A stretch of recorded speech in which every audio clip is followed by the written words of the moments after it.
Hey class, welcome to Abroad Sex Education, where we discuss everything you wish you learned in school. I'm your host and Amsterdam aficionado, Cin. And today, my co-host is my partner in travel and in life, Asa. That is me. Hello. Hello! This podcast is a sex education resource intended for an adult audience. We'll be having real, inclusive conversations about sexuality, pleasure, relationships, gender, identity, and more. Some topics may be considered explicit or sensitive, especially in today's lesson, where we'll discuss sex work, adult entertainment, and the historical persecution of LGBTQ communities. Our goal is to help break the stigma around sexuality and provide the kind of education many of us never got. We're learning too, and we're bringing what we learned straight to the classroom so we can all grow together. You deserve to know what this is about so you can make an informed choice to listen. Or not. That's what consent looks like, even here. Alright. So, this episode is about I Amsterdam! think I took that picture. No, you didn't! Who took that picture? It's not a picture, it's a painting. It's a painting? In this picture, yeah. I'm a famous artist. We went on a little European trip back in early August. The initial plan was to go see the Ed Sheeran concert, and I was originally planning to go on this trip by myself.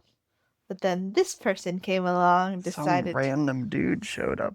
decided to just join the trip or whatever. I just piggybacked off all your good planning. The plan changed where we wanted to go. So we flew into Paris. And the concert was in Belgium, and we were kind of thinking which other place we could go to. I think originally I wanted to go to Germany, but Germany and Belgium, like, it would have been far for a train ride, so I didn't want to do that really. So I had mentioned, like, why don't we go to Amsterdam? Because Amsterdam's my favorite city. It's like my favorite place. I genuinely wanted to go to Amsterdam for a long time. I think it was on my list of places that I'd want to see. I think that Scotland is also still up there and a place that I want to explore more, but the Netherlands as a whole is definitely still a country that I think I want to explore a little bit. Germany too, for heritage reasons. But I think it's good to kind of explore different places. And when we had an opportunity to go look around what was near the Ed Sheeran concert, it was like, why not? Let's go to Amsterdam. Let's do it. Yeah. It's a place that Sin loves, so we should check it out. Yeah. We also brought my service animal, Winston, with us. And the Netherlands is a pretty dog-friendly country as well. And so that was one of the reasons why we wanted to go there too. And the last time I went there was in 2016, I believe. So it had been around 9 years since I went.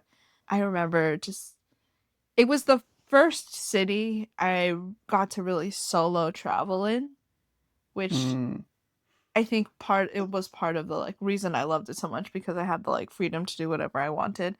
I went on a Europe trip with my parents, but they didn't want to walk around as much to everywhere, so I got to do my own thing for a lot of the time in Amsterdam. I just kind of really enjoyed walking around the canals, seeing how sexuality was much more open-minded. And at this point, I had also just finished my bachelor's degree and was initially planning to go the sex therapy route. Again, I had always had that dream of wanting to do something sexuality related, and I felt like Amsterdam was a city that also tied my love of sexuality, because it's much more open about it.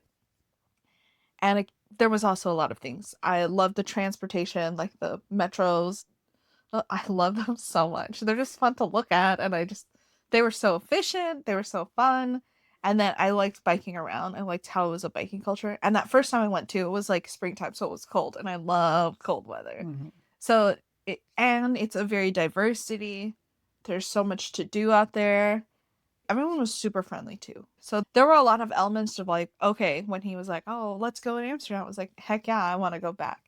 After that first time I went there, I dreamed of always going to school for a master's program or something. And there's a couple of universities, aren't there, in Amsterdam proper? Oh, well, the University of Amsterdam was the one that I was looking into, because they do have a master's in sociology that specializes in human sexuality. Mm. And then the program that I want to do is their summer program that they offer. Mm-hmm. And that one is a human sexuality Like concentrated, sort of. concentrated. And it's something I've always wanted to do. And hopefully I can do it within the next few years. Part of this trip also was like, because I would love to live there one day after being so in love with the place.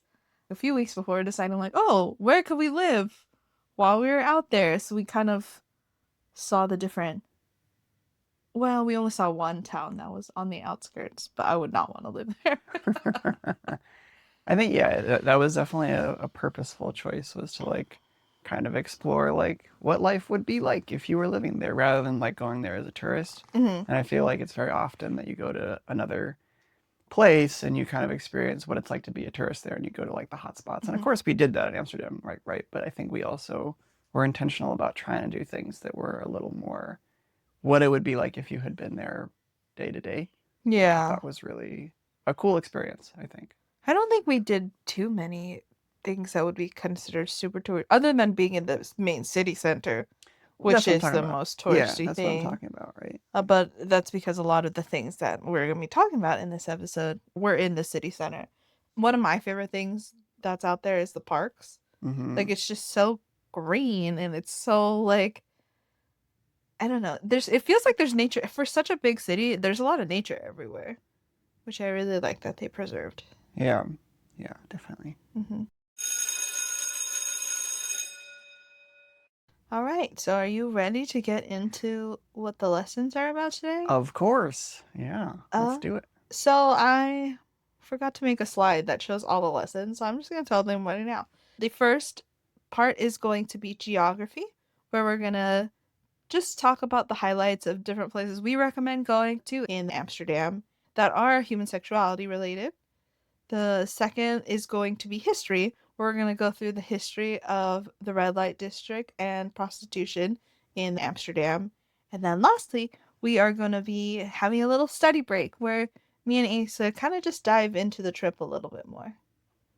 I'm excited for the opportunity to reflect, obviously, on a trip that we had, which is already over a month ago, which is kind of wild, Hmm. but also just to kind of like talk about some of the history stuff. Because I think that when we were there, we obviously did like some of our own, like, history exploration and things. But I know that since then you've done more thorough research, I think, than what we had the time to do while you're in the place. So I'm actually excited about hearing that. Yeah. All right, let's get into it. So, first up, geography. Nice. That's an awesome picture. I love that. So again, these are just going to be places in Amsterdam we recommend going to because they are either human sexuality related or just places we went that we recommend. Yeah, I definitely think that like it's interesting, right? Because like this is a place in Europe, and obviously not everybody has an opportunity to go to Europe. But I think that's also just like a kind of an interesting element of like this is a place where these kinds of things are relatively accepted, right? Like widely accepted in like in the social structure, and it's not abnormal, right? So I think even as an interest, like hey, look at this place as an example where these kinds of places exist is really fascinating, right? I Hmm. think that's thought provoking, or can be. So. Yeah. Well, we'll actually get into that a little bit more in the history because after looking into it more, I learned a lot. And while I would say they're open minded, I don't know specifically because I haven't talked to people who work in the red light district or anything, but I think it's legal and it's tolerated, Mm-hmm. but there's still some stigma attached to it. But we'll Mm-hmm. get to that. All right. So, first off, are going to be places to learn. So, here are a few: the Prostitution Information Center, Red Light Secrets, and the Resistance Museum. And so the Prostitution Information Center is a not for profit advocacy center dedicated to providing information on sex work, the red light district, and the sex industry in the Netherlands. The goal is to educate and break down the stigma around sex work and also create a safe space for sex workers to get information on legal, health, well being, and financial services. So, unfortunately, as much as I really, really wanted to go to this, they did not align with the dates that we were on the trip. They're only open from, I believe, Wednesday to Saturday, and we were there from Sunday. Wednesday, we left in the middle of the day, so we didn't get to go, which was such a bummer. I did reach out to them because they actually have walking tour lectures, and you can connect with people who work in that advocacy center. So I did reach out to them. So hopefully that will be a future episode. I did learn a lot just even from reading their page. So red umbrellas are all over their website, and apparently red umbrellas are the symbol for sex workers' rights, which I Hmm. didn't know. Mm-hmm. But if you ever have the chance to go, they do offer a walk and talk lecture where they discuss the history of the Prostitution Information Center, the history of the neighborhood, and the current situation that sex workers are facing. They also have a statue that they take care of. Her name is Bella, and it's like a sex worker at her window. Oh, that's cool. Yeah. Interesting. Yeah. And so it's such a bummer. I really wanted to go. I remember you talking about this one, and I remember it just not quite lining up with the days. Yeah. That's okay. Reasons to go back. Yeah. If you ever have the chance, and a lot of the people that work there are sex workers, like most of the time, the people who give the lectures or anybody that you talk to will be sex workers from either past sex workers or current sex workers. So is it like the walking tours? Are those held by like sex workers, or is it Mhm. like, oh, interesting. Okay. Most of the time, they're either like, I guess, retired sex workers or Yeah. current sex workers. And the person who founded this organization was also a sex worker. Mhm. Kind of to provide visibility into how the system works or Yeah. how How it's people. The whole goal is to destigmatize sex Mhm. work, which is great. We love that. We support that mission. And please, if you are listening, let me interview you. Yeah. That'd be fun. It's an advocacy center, which I thought was really interesting. And next time we go, I'll definitely go. They also sell like little, what are those called? The little miniatures of the statue that they take care of, Bella, the little sex worker at their window. Mm. And then they also sell different books that have different information. They make their money from donations. I think the walking tour is actually like 25 euros. Mm. It is a donation, but Right. it's, But it's somebody's time, and like you might yeah. as well donate to them to have a free tour, right? Yeah. So if you can, go support them and learn more. And maybe Also, they'll come and talk on the podcast. hopefully. And then next is going to be Red Light Secrets. This is the Museum of Prostitution. And Asa did not get to go, but I went my first time. I love this museum. It's great. So the whole museum, you go through the perspective of a sex worker in the red light district. So you learn about like the different laws and how it's regulated. And then there's also just like kinky rooms and little pockets of stuff that you can do. It's a really fun space. It's in the red light district too. Fun fact, when we went there, Asa got yelled at from a sex worker. I think we were actually really close to the outside of this particular building. Like, I think that we were walking past either this one or one of the other ones that we were looking at. It was No, very close to this. no, we were in front of this. Right, I know, but I'm just saying, like, when I got yelled at, I think it Yeah, was like it right was this one. adjacent to this. It was either this one or the erotic museum. Yeah. Yeah. But Yeah. I think that, like, as we were walking towards the red light district, there wasn't like a clear, in my eyes as a tourist, there wasn't like a clear designation of like, this is the red light district. right. This is the line. When you cross this line, you're now in there. And we knew the rules of like, oh, you don't like film whoever is in the windows, right? Like, obviously that makes sense. But I didn't know that I was in the part that was the non-filming zone. And I had my iPad out, well, you know, Cin's iPad. And I'm just like walking around with it, like, you know, filming like random stuff. And then, well, one of the ladies like popped out and was like, hey, something in Dutch, you know, and that was the end of that. But I think that was primarily the reason I didn't really feel motivated to go into the Secrets Museum, just because we were just been, you know, chastised by the locals. So, To be fair, we went in broad daylight. It's not dark. You don't see the red lights as visibly. Like they are there. And I guess like maybe we should have just been more cognizant of right. where we were walking around. But also during the daytime, some of the windows are empty. Like there's not that many workers out. Yeah. And that also, I feel like, was one of the reasons why we were actively like, oh, there's a window. Absolutely. Like I think that was honestly that was like one of the biggest like surprises to me was it like I don't know. I guess I always had this picture in my mind of the red light district as like it's a designated street where all it is, you know, the windows, right? Like that's kind of how I've always pictured it, but it's really not. It's like a tourist shop next to a couple of windows, next to like, you know, a dinner place. Like it's just like a regular street. Hmm. And so it's not from my eyes, right? Like I'm sure if you were familiar with going there, it would be way easier to know this, but I didn't even know I was in the red light district. Like I just thought I was outside a museum, you know? Like and genuinely, like I couldn't really there wasn't like a clear designation. At least I didn't see one. And that's why I had the camera out. So Yeah. Well, we'll get more into the red light district, but I yeah, would also like to note that once we were there at nighttime, which was the third time I've been there, that was like a little bit more clear because obviously there's red lights. people, Yeah. red lights everywhere. There's a lot more people. So when you went inside this museum, is it like are there like exhibit areas? Like are there showcases of stuff or is it like people you talk with or like how is it presented on the inside, Well, on the interior? it's like it's in a canal house, so you're going up the stairs, and I remember there was a sex swing that you could Hmm. sit on, and that was cool.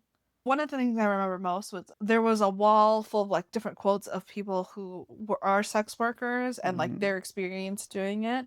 And then I also remember the if a sex worker at any point doesn't feel comfortable, say like they suspect that the person that they agreed to this transaction with, they think they may have like a STI or something, or just they're drunk out of their mind or like completely high, they can like stop at any point. So Hmm. it was really good because it showed a lot of different sex workers' perspectives. Hmm. Yeah.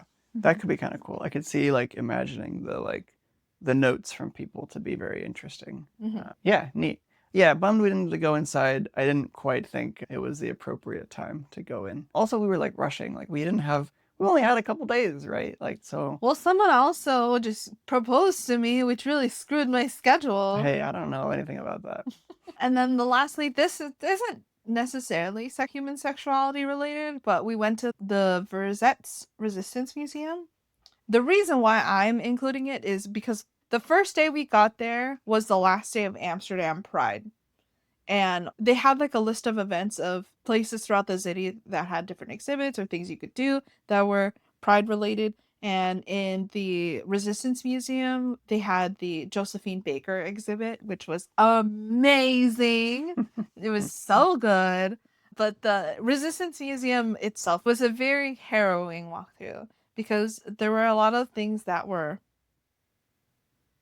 it felt very parallel to how things are kind of going now in the United States, which is not ideal, but The whole idea with the Resistance Museum was it was kind of like a homage to how the Dutch people felt and acted and how they resisted during the Nazi occupation of World War II. And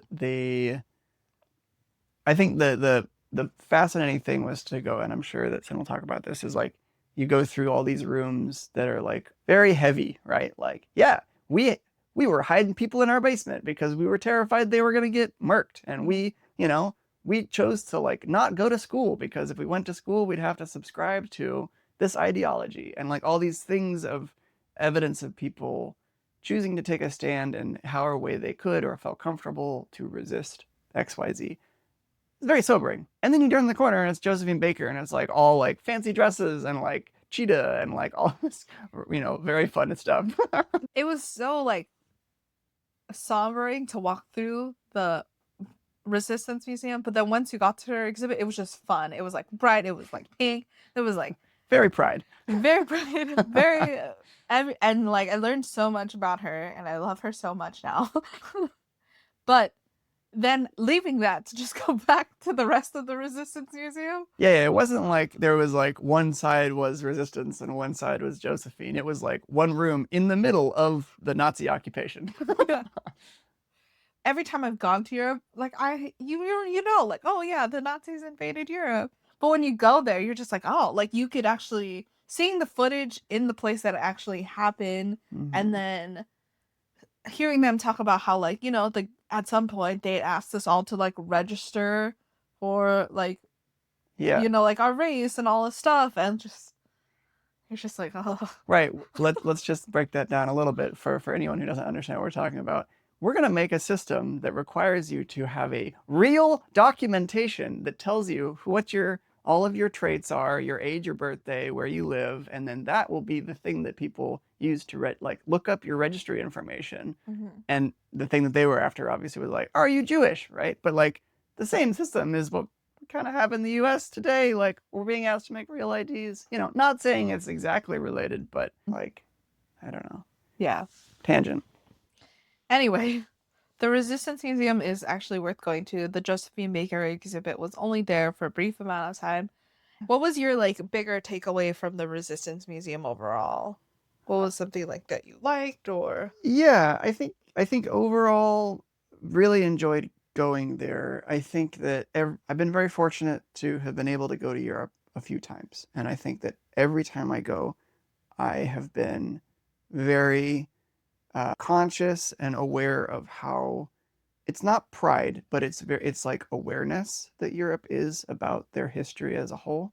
Like there's very few times that I feel like I've gotten a lens of revisionist history of World War II when mm, I've been in Europe. Like most places that I've been have kind of presented it as like, yeah, we were aware of what happened.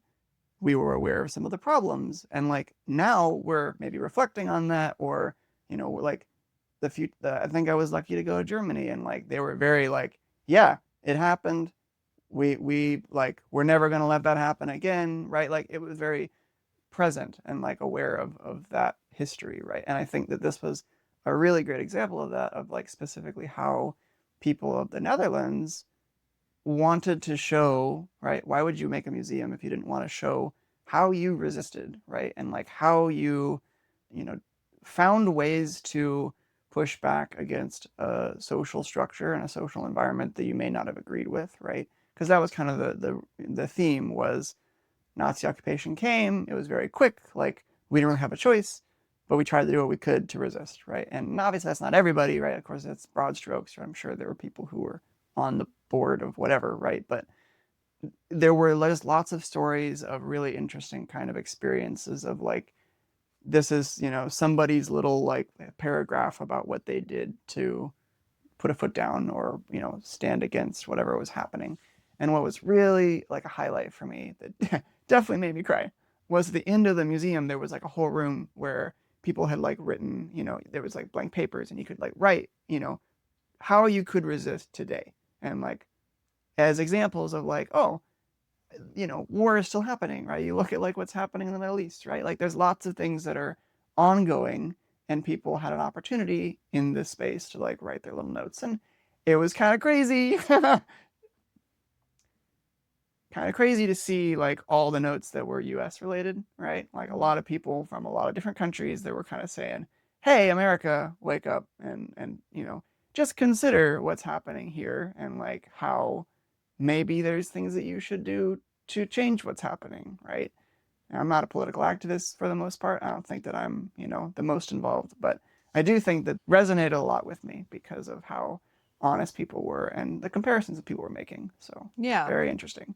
And it was also people from around the world. It wasn't just a bunch of Americans being like, "Get it together, America." Right. It was like, Yeah. Yeah. It was like people from Canada and Asia and Europe and Australia. Like I saw a lot of different notes from a lot of different places that were all kind of, and that wasn't the only thing that was being said. Of course, there's lots of stuff about Israel Palestine. There was also like, we should wake up and pay attention because war is still happening. mhm. And, there's lots of conflicts where people are being misserved and not having an opportunity to see right. So very interesting, definitely. I would say a highlight in terms of places in Amsterdam. Obviously, I don't know if it's exactly sexuality, focused, right? We happened to go there because it was Josephine Baker, and like that was the thing that drew us in. If you Of go during course, Pride Month, they might have an yeah, exhibit. maybe it might. Yeah, that was. I would say that it definitely seems like a place that they had dedicated space for kind of rotating exhibits like the Josie and Baker thing. So a Mhm. very, very much a cool spot for sure. One of the things that I didn't realize, I think when we learn about World War II here and like the Nazis here, it's more of just like the Nazis came and they were invading different parts of Europe. It's not as much of a deep dive, obviously, as us when we went to the Resistance Museum. But one of the things that I guess that I didn't realize at the time was how the Soviets came and were kind of taking over. And then the Nazi Germany came to help fight against the Soviets.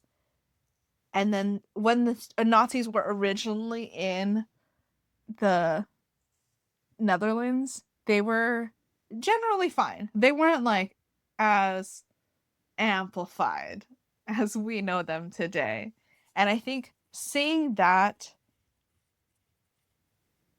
it was initially like an occupation that wasn't as harrowing as it became. Mm-hmm. We don't learn European history as in depth as we do American history, obviously, because we're American. Because the Netherlands technically wasn't even involved in World War II because they were occupied. As Americans, we only see the like Axis powers was Germany, Italy, Japan.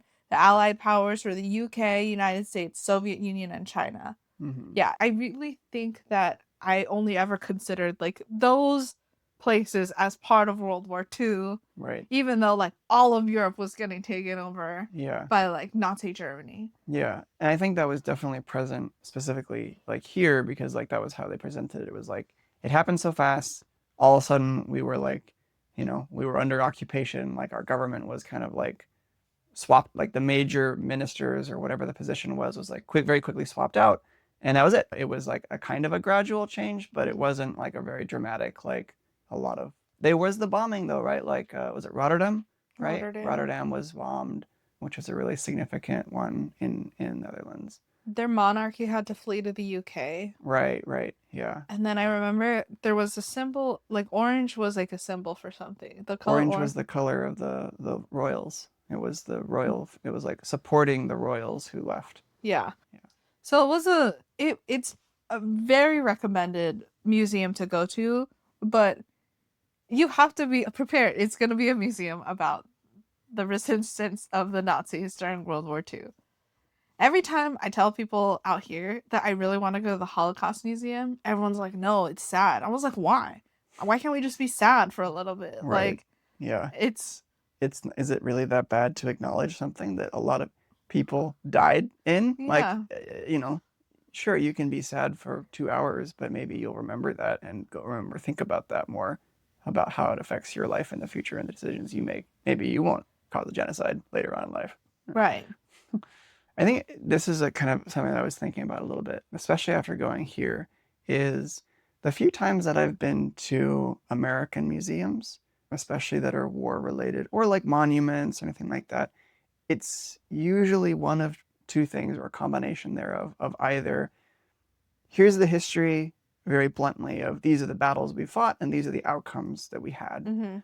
or it's, like so many monuments, it's kind of a direct list, a stark list of these are the people that passed away as a result of the battles or the combats Mhm. or whatever. It's kind of like one or the other.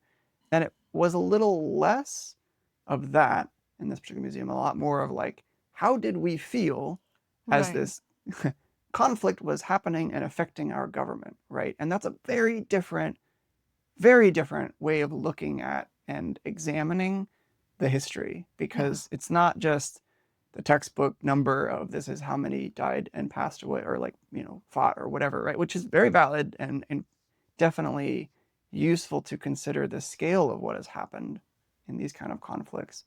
But I think that like seeing the personal stories about like someone who really lived it or like the actions that they took or the reasoning behind how they did what they did at the time was all very interesting. So, I think that's the difference. Like America likes to honor and we like to have sympathy. But the museum, like the resistance, it was about the empathy.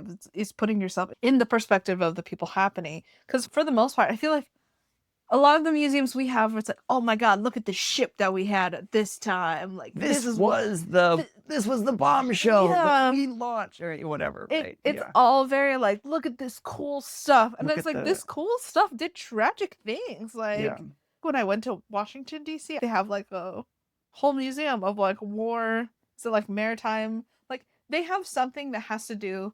I didn't even want to go to this, and I think it was just because we were on that Chinese bus tour, and it was like one that we had to go to. But I was like, I don't care about any of this because it's also frames of like, look how cool America is, and we have all this cool like military stuff, and look at the history, and it's just like, it puts a lot of it on a pedestal. And yeah. there is value, like the best way I would compare it to, or a way to compare it would be like to look at it as like comparing it to like a science museum. Like you go to a science museum, you see like the ship that they launched Discovery. Like that's awesome. Like that's so cool, Mhm. right? Like to see a relic of something that was a key piece of history is interesting. But I think that a lot of museums here tend to put a lot of those things on the pedestal as the primary way to show that history, rather than also encouraging, like, okay, well, yes, that was this big thing that we put up as a representation or as example of like what happened, but then there's also this other element of like the social side and like how Mhm. people perceived it and like how they acted, right, on the individual level, rather than here's all the numbers of who fought and died in these conflicts. Yeah. In the Resistance Museum, they had a little device that you like tap and then you could like listen throughout the museum to hear the words of what people experienced when they were living it. I think adds so much more of it. Context for the Mhm. situation. Yeah. So that is different places to go to learn in Amsterdam. So next is going to be places that honor. And the first one is the Homo Monument, which was created in 1987 by artist Corinne Dawn. This is the first monument to commemorate queer people who faced persecution, especially under the Nazi regime. And so, if you look at it, it's a triangle. And one of the reasons why the triangle is significant is during World War II, when the Nazis had the Jewish community rounded up and sent to concentration camps, gay people were required to wear pink triangles on their shirts to signify they were gay.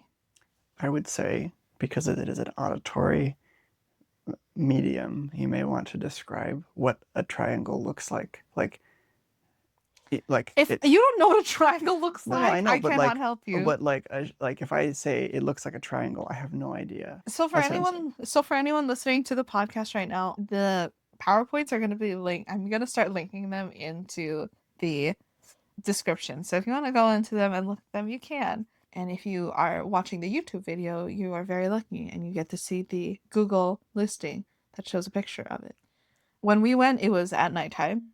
So we couldn't get a very clear picture, but I will include some videos here so you can see.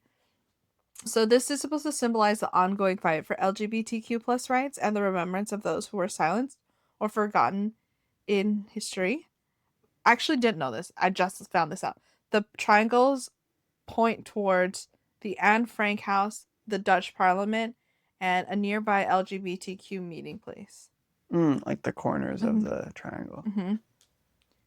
And it's just an example of how, art can honor the marginalized communities and how sexuality, politics, and public memory intersect. So, definitely a good place to check out. I think what was interesting about this was I had never heard of it before we went on this trip. I think it would have been good if we had went in the daytime just to see what it was like.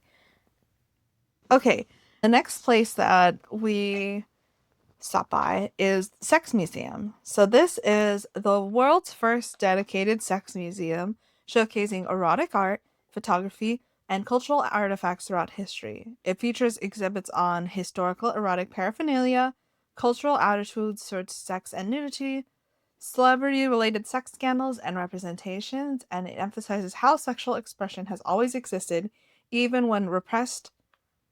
So I actually didn't go to this the first time, and I didn't remember that I did go to it, so we didn't go to it a second time, which was a bummer. I don't have any pictures on my phone, so I really don't think I went the last time. When we go back again, I'm definitely gonna go to that. Next is going to be the Erotic Museum. This is going to be in the heart of the red light district. This I did go to. This is more of a casual museum where it's just kind of like a bunch of art. It shows like more erotic pieces, I would say. So when I went, there was some artwork that John Lennon, the musician, The Beetle. yeah, Mm. it was just drawings that he drew of him and Yoko Ono. Mm. And there's also just a lot of different either drawings, artwork, statues that have to do with human sexuality. So that one is a good one to go to as well. That one was also in the red light district, if I'm remembering correctly, right? Yes. Definitely remember being outside that one. Like I see, I'm looking at the photo on the sides, and I definitely remember seeing the front of it. Hmm. So these are the places that honor. Next is going to be places that sell. All right. So we actually went to all three of these, so I'm glad. The first one is a sex shop called Male and Female, and male is it's supposed to be like male, like letter male. This one was the sex shop that we went to that we just happened to pop into randomly. I don't have a picture of it, so I did put the Google listing here, and I liked it. I thought that one was much more inclusive of all of people of all genders and all sexuality. It didn't feel like it was specifically geared towards like a female friendly shop. It was much more inclusive than I would say any other sex shop I've been in. I would say that this shop was really interesting because it did not feel at all like in any shape or form like a tourist destination. It just felt like a shop on the corner, and it very much felt like, oh, I like, based on the products that were sold and the way that everything was kind of like displayed, it kind of just felt like you were walking into, I don't know, like a crystal shop or something like that. You Mhm. know, like it wasn't like a corporate sort of feel to it, like a Target. It wasn't anything like that. But it was more so just like, this is just like a regular thing, right? A Mhm. regular thing that like anybody could walk into and like buy whatever they wanted to buy, without it being like, it wasn't presented in a way like, oh, this is a thing that draws tourists in, right? Mhm. That was not the vibe at all. So it was interesting. Yeah, it was nice. Very cool, like a variety of products. I think was kind of my takeaway from this, was Mhm. like they had a really wide, diverse like offering of like sex toys and lingerie and just lots of different things, but very, easily accessible. Like they had some attendants there that were like friendly to talk with, and Yeah, they were yeah. super nice. Felt like it was spacious. Each item kind of had its own space, and it didn't feel like a sex shop with a bunch of shit in it. It Hmm. just felt like it was a. It just I don't know. I don't know. Explain it. It looked very like thoughtful about all the things that they had in there. Okay. Then next is going to be Condomery. This is probably my favorite place that we went to of the three. This is the world's first specialty condom shop founded in 1980s, and it was founded during the AIDS crisis. Mm. They offer a variety of different condoms in different shapes, sizes, colors, materials, and they have some that have like fun novelty designs. When you buy one of the ones that are the novelty condoms, they give you another condom so that you can use the one that's the condom and not the novelty condom because those are for display only. And the whole aim was to make condom use more normal, fun, and accessible. But they do sell a lot of other stuff. They sell lube, other safe sex tools, educational materials. When we went, I specifically wanted to go here for two reasons.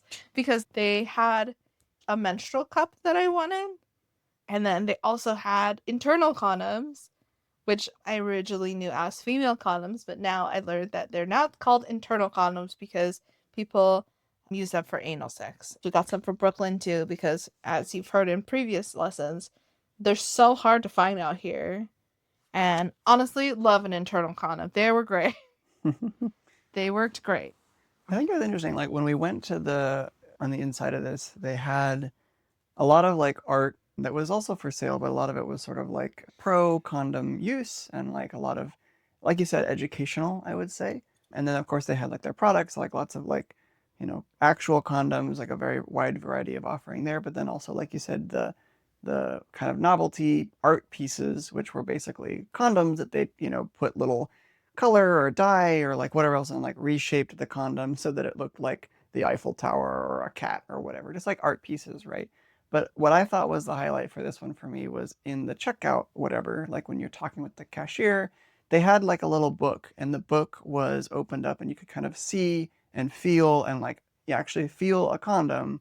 And then, like, that was like the example of the product before you purchased it. And they had that for, I mean, I don't know if it was all, but it seemed like most of their offerings were kind of available for you to kind of like take out and like, examine and like feel or whatever, and like have a very honest discussion with that, which I'd never seen that before. I'd never seen that in any like transaction for purchasing sex related things, I guess, but also specifically condoms before. So that was very interesting to me, at least. Yeah. If you go on their website, it shows you how to measure your penis so you can have condoms that are at the appropriate size, because some people don't know this, but there are different sizes of condoms because there's different sizes of penises. So, a very cool place. Very fun. It was actually really neat because this is just like a random anecdote that we had is when we were there, we were on kind of a time crunch and we chatted with the Worker. cashier. Yeah, we chatted with the cashier and they were going to order something specifically for us that was out of stock. And they were willing to order this thing and have it be there the next day when we were going to be leaving. And then they followed up with us. They messaged us. And at that time, we were out of our time and we were already like headed to the train station. But they were like genuinely very like enthusiastic and like willing to help and very positive. Like the cashier that was very helpful to us there. So Super helpful. yeah, very friendly, very like open and transparent about the whole exchange, I think. Yeah. Fully recommend. This was probably, I think, my favorite of the sex related shops that we went to. And then the last one was Pure Lust, and this one is more of a what I would say in the United States, or like here we have a chain called Lovers, so it's kind of more female friendly erotic boutique. They had a bunch of stuff though. So much. The one that we specifically went to had so much. It was a really big store too. They had the thing that's like a full-on machine that you put a dildo on, and it's like a thrusting machine, but it's like a $500 machine. And I was like, whoa. I would say very aggressive. Yeah. Yeah. And then they had a bunch of like kink related clothing. So a lot of like leather. Do you remember that? Oh yeah. Yeah, okay. Yeah, yeah, yeah.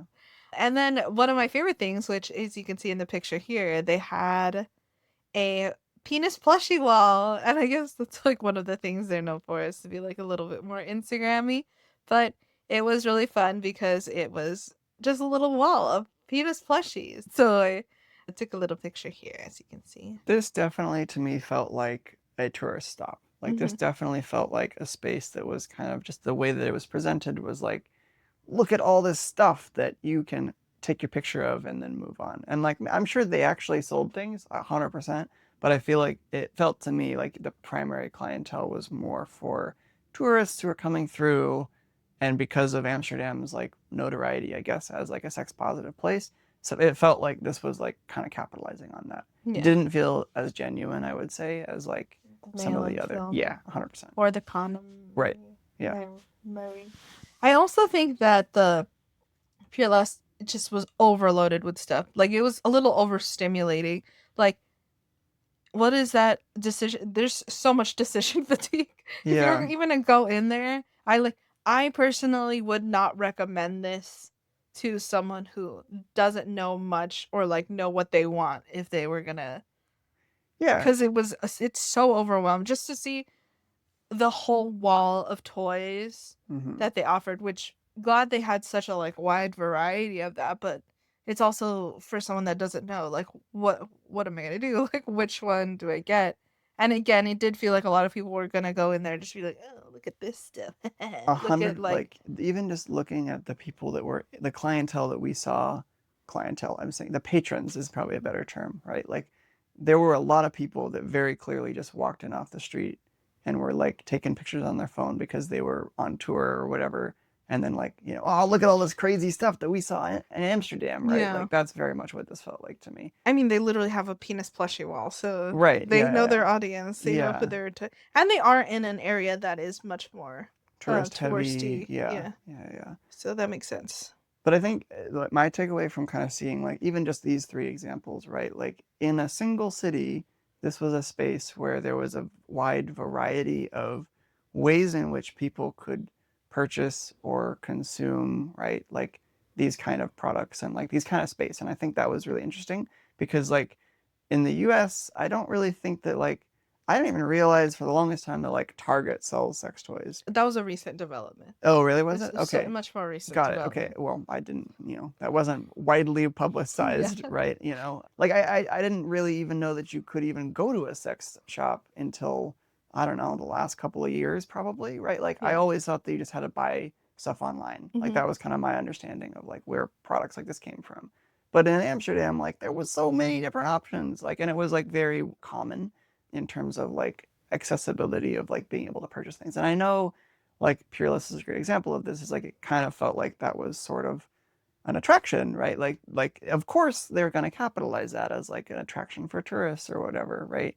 But I did genuinely feel like Male and Female and the Condomery like were places that people could actually go and actually purchase something, and it felt like a genuine transaction, which I don't necessarily think was the same that I've ever felt like in the US. Yeah. Definitely a different experience for sure. Male and female is more founded on inclusivity, and then condomery was more educational. Right. So it was, yeah, it's fun, it's novelty, but like the point of it is like they want you to like see and try and see that there is a variety of different condoms Mm-hmm. available. Versus Pure Love was like sex toys, Yeah. sex stuff. Right, right. Yeah. I do think the condomery had obviously like the novelty condoms, which was very much, in my eyes, for sure for the tourists, right? Like I think that a majority of probably what they were selling in their day to day and to be able to afford having a shop in the center of Amsterdam, more or less, was those like novelty condoms for tourists, right? Because of course you're gonna go there, you're gonna buy like a silly condom and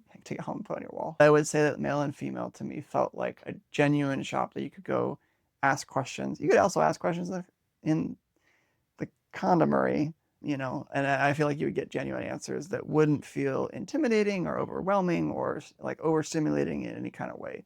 I feel like the novelty condoms were only like one section of it though, Yes, because absolutely. yeah, Yeah. we you're not allowed to also film in the condomery, which I also appreciate. Like Mm-hmm. Pure Less, I asked, I was like, can I like take a video? And they're like, yeah, sure. And I think for the most part, it's just like don't take videos with other patrons in it, obviously. But Mm-hmm. the condomery was like, no, like you're not allowed to film in here, which is great. Like they were more focused on like the educational Mm-hmm. aspect of it. But yeah, I don't. There was just like a wide variety of like different types of condoms, and you can buy singles, you can buy like packs, Mm-hmm. and then the internal condoms, which I love. I would say, as a fun experiment, go to a sex shop in the US, right? Like, if you haven't been, why not try it out, right? Like, I think that, like, Yeah, let me also preface this. If you're a woman, go to the ones that are more female friendly. Just don't go to like a. okay, If you go to some of the ones here, they can be like a little more like seedy or like overwhelming. Yeah. there are definitely some that are geared more towards a straight male audience. Yeah, okay.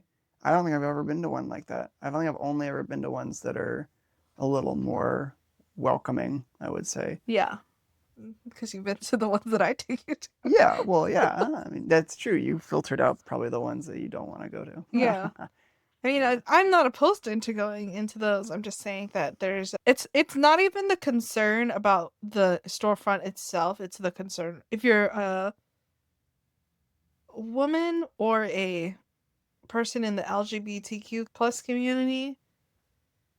I just am concerned about the clientele that would Mhm. be going Yeah. into the ones that are not more focused on creating a safe space. Okay, well, I mean that no, this I'm glad we're talking about this because like I think like the one that I'm thinking about is Lovers, right? Like we've been to Mm-hmm. Lovers here in California, and I think like that was a fine experience. Like I think it was probably as close as I would say to the Male and Female of Amsterdam experience, right? Like you kind of go in, there's somebody there, you can ask questions, right? Like it felt very welcoming, Mm-hmm. right? Lovers is a good one, and I'm also biased because I did work at the Lovers chain at some point. So yeah, I'm biased in terms of like I would say go to those ones because all people can go to those ones. Mm-hmm. But I've had as an employee, I've had like all the questionable interactions were also with straight men. So, Yeah. so Yeah. just be careful of these straight men Yeah. sometimes. So next is going to be places that entertain. We personally did not do any of these, nor have I done any of these. So I think when you go, you get like 2 drinks. They give you like a drink ticket or whatever, and I'm also not a drinker. So it's like I do not want to be in an environment where a bunch of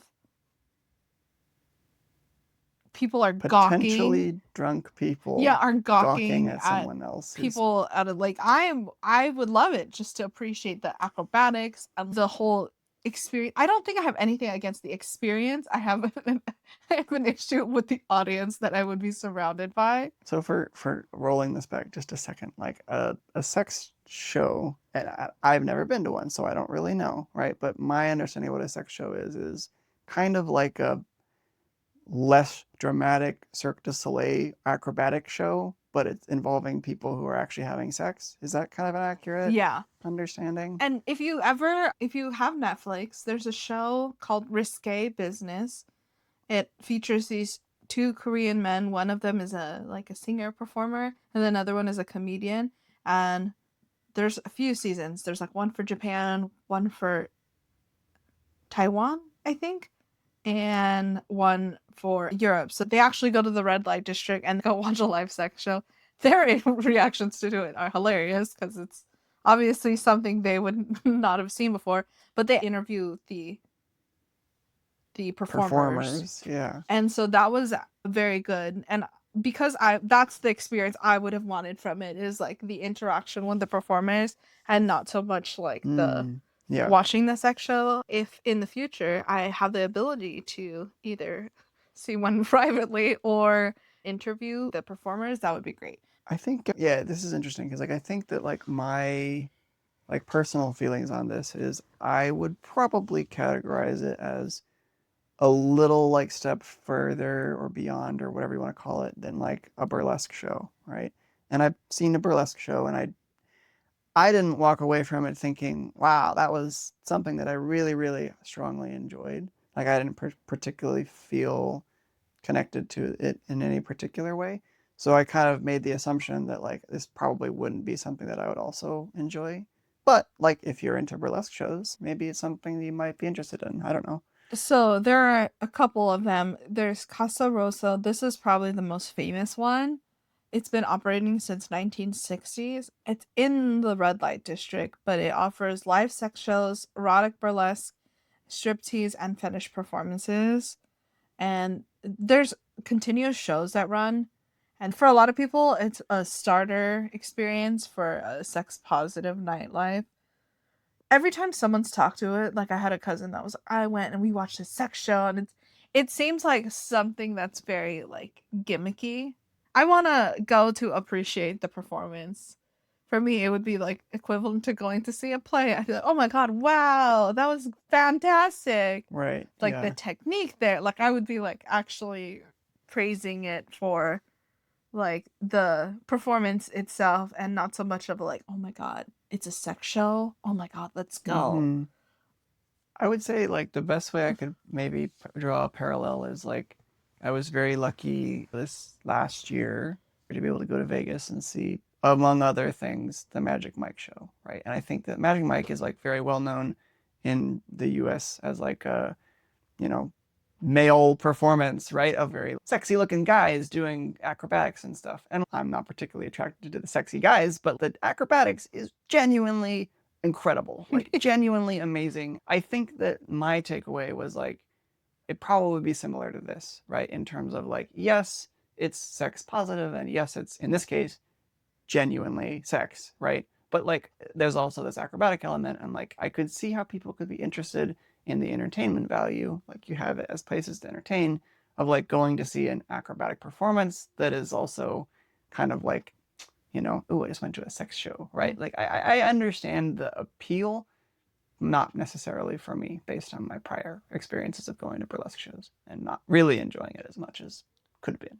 The other point that I wanted to make was I don't think they feature gay sex. They only feature stuff that would attract a straight male audience, which is another thing. Like I in the show, the Risque Business, when they talked to the performers, they featured some segments of the show, and so there was like lesbian sex and straight sex,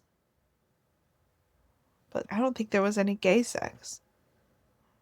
The red light district was just more geared toward a gender straight male Mm-hmm. audience. Right. Yeah. So yeah.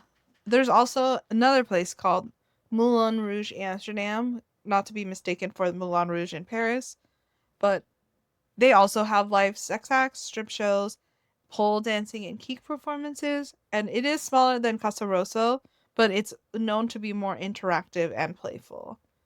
But it's a good way to show that Amsterdam blends sex work, entertainment, and tourism. So it's just a touristy place. And of course, we can't forget the red light district. It's also known as De Wallen, and it's located in the city's oldest neighborhood, just a short walk from Central Station. It's famous for the windows where sex workers legally advertise their services, but like we mentioned before, the area is a dense mix of homes, shops, churches, and coffee shops. So it's just a place where everyday life and sex work coexist. Oh no! That's the bell. Looks like we're out of time, but we're not done exploring Amsterdam yet. In 2 weeks, join us for part 2 where we discuss the history of the red light district. Have any questions about human sexuality? Submit them to our anonymous form linked in the show notes. Your homework? Share this episode with a friend, because the best way to destigmatize sex is to talk about it. And if you're ready for extra credit, grab our free Essential Sex Conversations workbook by signing up for our newsletter. That's it for today's lesson. Class dismissed. Bye! Bye.